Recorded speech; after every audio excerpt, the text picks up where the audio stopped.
Okey, baiklah kalau kita nak telitikan persidangan dan pameran teknologi hijau dan produk eko antarabangsa Malaysia ataupun International Green Tech and Eco Products Exhibition and Conference Malaysia, IGEM 2023 kembali lagi, di mana sudah tentu kalau kita telitikan sepanjang penganjuran, IGEM telah pun berjaya merekodkan potensi pelaburan bernilai sekitar 41 bilion ringgit dari 2010, kalau kira dari 2010 hingga 2022, dan kalau kita telitikan juga 530,000 pendaftaran pengunjung dari 112 negara selama penganjurannya. Dan sudah tentu tahun ini bertemakan Race Towards Net Zero, Leadership for Climate Action. Ini satu perkara ataupun topik yang cukup penting untuk kita telitikan dengan tema penganjurannya tahun ini. YB Nik Nazmi Nik Ahmad, Menteri Sumber Asli Alam Sekitar dan Perubahan Iklim bersama dengan saya hari ini.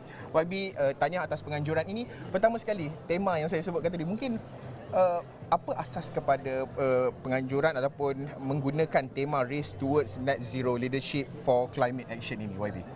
Okey, sebagaimana kita semua sedia maklum, selepas perjanjian Paris 2015, pelbagai negara termasuk negara kita sendiri telah meletakkan sasaran sifar bersih ataupun net zero, macam negara kita seawal 2050.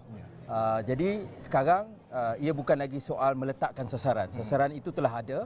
Soalnya ialah untuk kita mencari jalan untuk mencapai sasaran tersebut. Kerana kita tahu kalau kita apa yang istilahnya business as usual, kita mengekalkan apa yang kita lakukan pada hari ini belum cukup untuk kita mencapai sasaran-sasaran tersebut. Jadi kita istilahkan ini adalah satu persaingan di seluruh dunia untuk kita mencapai sasaran sifar bersih yang kita telah tetapkan. Ya. YB, kalau kita telitikan kepada penganjuran IGEM 2023 ini, mungkin YB nak kongsikan dari segi objektif dan juga matlamat utama kepada penganjuran tahun ini. Ya, seperti biasa bila kita ada IGEM, kita dapat peserta-peserta daripada industri-industri, daripada pelbagai buah negara dari seluruh dunia. Kita juga mendapat speaker-speaker yang berprofil tinggi. Kita dapat wakil daripada kerajaan, daripada industri, daripada akademia. Jadi kita telah melihat satu sebagaimana disebut, IGEM ini telah mencapai satu standard atau piawai yang sangat tinggi, yang menjadi satu trade show untuk teknologi hijau dan juga perubahan iklim yang telah mendapat pengiktirafan daripada dunia. Jadi kita berhasrat untuk meneruskan kecemerlangan ini dan membawanya ke satu tahap yang lebih tinggi dalam IGEM 2023. Saya gambarkan bahawa pentas di peringkat Asia Tenggara itu telah pun dipelopori oleh menerusi IGEM ini. Mungkin dari segi rekod prestasi, kalau kita nak telitikan sepanjang 13 edisi yang lalu, dan juga sejauh mana dari segi kejayaannya dalam terutamanya hasrat Malaysia untuk mencapai agenda hijau secara tempatan ini, YB. Ya, sebagaimana saya ingat tadi ada disebut juga, kita telah sejak dalam 14 edisi termasuk yang diadakan pada kali ini, kita sudah ada lebih daripada 4,000 gerai pameran, setengah juta pengunjung, dan dengan itu kita dapat saksikan satu daripada segi peluang perniagaan yang telah dijana ialah telah mencecah 30 bilion ringgit. Jadi itu bukan bilangan yang kecil, dan kita tahu kalau kita bercakap tentang teknologi hijau, daripada tahun 2010 sehingga ke hari ini ia telah meningkat berlipat kali ganda daripada segi kepentingan. Hari ini kita telah lihat misalnya dalam ucapan Yang Amat Berhormat Perdana Menteri Datuk Seri Anwar Ibrahim di PBB baru-baru ini, antara perkara yang beliau sentuh ialah soal perubahan iklim. Jadi sekarang agenda ini menjadi semakin penting, dan kita yakin kita dapat melipat gandakan lagi kejayaan IGEM yang lepas dalam tahun-tahun akan datang. Ya, sudah tentu ini juga menjadi satu platform yang cukup penting, kerana kalau kita teliti kembali dalam pelancaran NETR juga disebut berkenaan dengan pelaburan. Pelaburan juga satu perkara yang cukup penting dalam pembangunan dan juga untuk kita terus membangun dalam teknologi hijau ini. Mungkin YB nak kongsikan juga apa komponen baharu dalam IGEM 2023 ini, apa yang menarik kali ini, apa yang baharunya untuk edisi kali ini? Antara perkara penting yang kita perkenalkan pada tahun ini, pertama sekali ialah tentang persidangan A20 ASEAN, di peringkat ASEAN, yang mana kita mengumpul pembuat dasar, kita mengumpul pihak-pihak industri untuk berbincang tentang bagaimana kita nak mencapai sasaran sifar bersih ataupun net zero yang kita sebut dan beralih ke era rendah karbon. Kedua ialah persidangan kebangsaan yang pertama tentang kecekapan tenaga. melibatkan MGTC, melibatkan ABB, Atlas Copco, Daikin dan juga Business Sweden.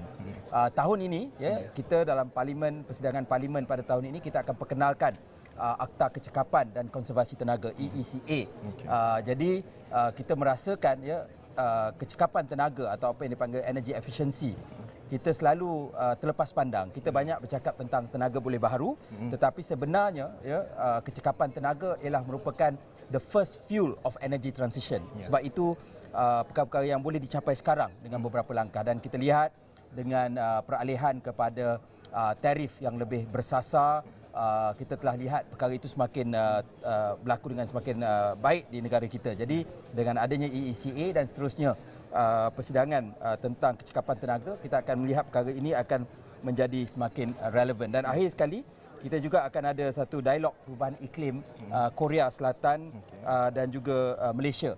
Dan ini bagi saya sangat penting kerana kita tahu kecekapan Korea merupakan sebuah negara yang terkenal dengan pencapaian mereka di dalam bidang teknologi hijau.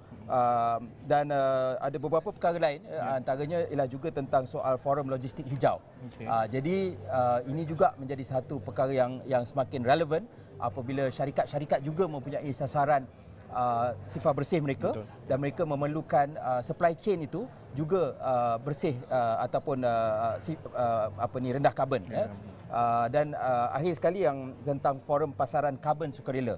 Ini adalah satu bidang yang jauh, mungkin pada tahun 2010 tidak ramai yang memberi tumpuan.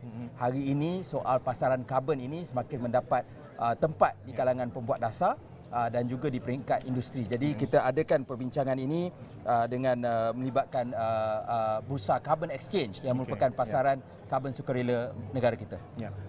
Sudah tentu kalau kita telitikan dalam NIMP juga telah pun menggariskan dari segi karbon dan juga negeri-negeri terutama di Sabah dan juga Sarawak untuk memfokuskan kepada pembangunan ini. Dan apa yang akan ditawarkan kepada pengunjung yang akan hadir, apa yang mungkin ditawarkan kepada perniagaan, pemain industri dan juga mereka yang berhasrat nak datang ke iGEM kali ini, YB? Bagi saya, kalau di peringkat industri, selain daripada melihat keperluan untuk mengguna pakai teknologi hijau ataupun rendah karbon ini dari sudut alam sekitar, ia juga daripada segi penjimatan kos dan untuk memastikan mereka kalis masa hadapan kerana peningkatan kos yang semakin mendadak akhir-akhir ini di seluruh dunia.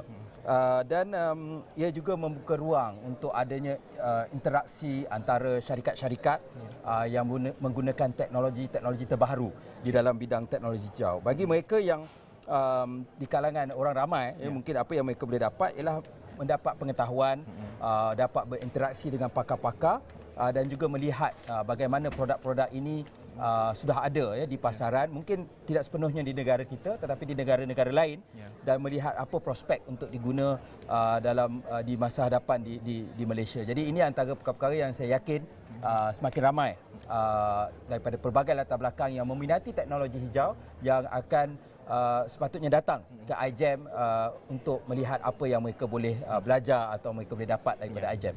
YB, mungkin sebelum kita mengakhiri perbincangan iGEM 2023 ini, apa mungkin yang akan menjadi platform kepada kementerian sendiri, mungkin dalam bentuk perbincangan dan juga mungkin akan ada keputusan dasar tertentu yang mungkin akan lahir dari platform iGEM ini, YB? Yang tu kena tunggulah diumumkan. Tetapi antara beberapa perkara yang kita bincangkan soal ekonomi hidrogen. Ini juga satu bidang yang semakin mendapat perhatian.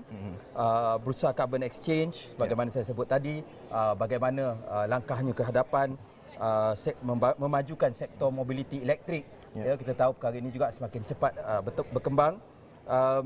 Dan bagaimana untuk memudahkan peralihan tenaga secara lebih saksama untuk semua rakyat, dan sebagaimana yang saya sering tekankan dalam soal peralihan tenaga, kepentingan grid Dan ini juga akan diberi penekanan di dalam iGEM 2023. Ya, Wabi, sudah tentu ini merupakan satu platform yang cukup penting bukan sahaja kepada kementerian tetapi juga kepada pemain industri, kepada orang ramai juga untuk meneliti dari segi teknologi dan juga ilmu baharu yang ada di sini. Saya pun tak puas lagi nak berjalan di pameran, banyak hall, ada 5-6 hall sebenarnya kalau diikutkan sehingga 6 Oktober nanti, dan pastikan anda boleh datang ke KL Convention Center ini sehingga 6 Oktober untuk mengikuti dan juga mempelajari, melihat sendiri pelbagai jenis teknologi-teknologi baharu yang ada di iGEM 2023. Sekian sahaja laporan untuk waktu ini. Saya Haris Ashraf Hasnan. Kita jumpa lagi.